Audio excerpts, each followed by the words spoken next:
Welcome to the zone, the Curtis zone that is. I am your host Dylan J. Curtis and we are back with another How Powerful Would Someone Be episode. First of all, does everyone like the shirt? Yeah, we'll talk about it later. And always, I want everybody to remember to hit the like and subscribe button for more content from the Curtis zone. Right now, we are asking ourselves one question. How powerful would Batman be if he had access to the Morphing Grid, Ben 10's Omnitrix, and Samurai Jack's sword? Now, this is going to be a long one. I want everyone to bear with me. I know I stutter, but I want everyone to bear with me, bear down, and let's get into it. And I want you to leave a comment in the section located that way about how powerful you think Batman would be if he had all of these items, okay?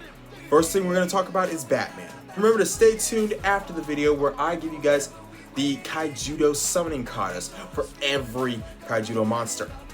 Well, the ones I know about. So anywho, without further ado, let's get into today's episode and start talking about the Dark Knight himself, Batman. Everyone who's anyone knows that Batman's superpower is the fact that he has no superpowers. He is the richest man in all of DC comic books, but he's also the smartest man in all DC comic books.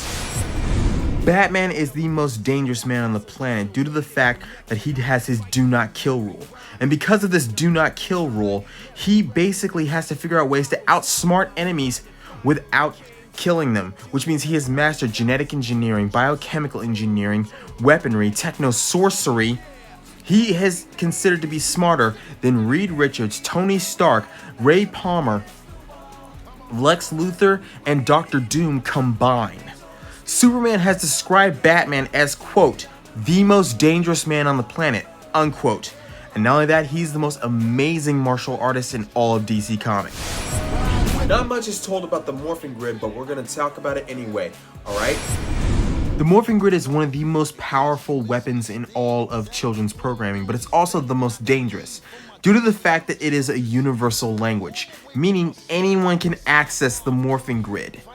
Astronomer wants to access the Morphing Grid to create the Psycho Rangers, and let's just say that is not an easy feat.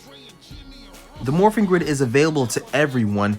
It was once damaged in Power Rangers Operation Overdrive, but nonetheless, it is still the most powerful weapons in all of children's programming.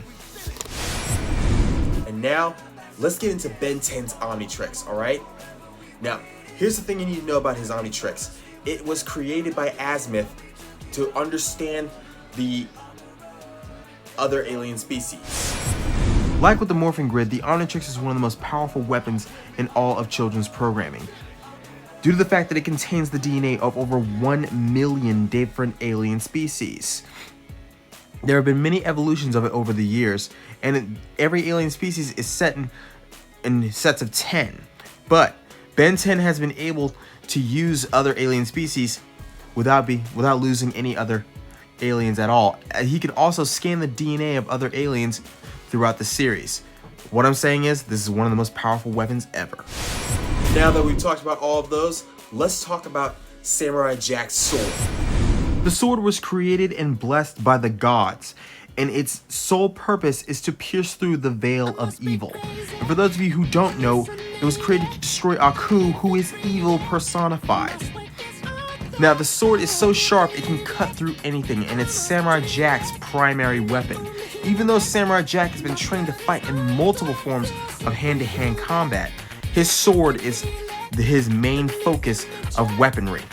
And for that, we thank him.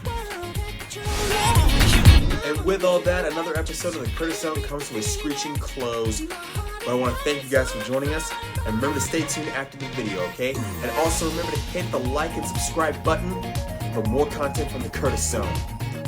I'll catch you guys later.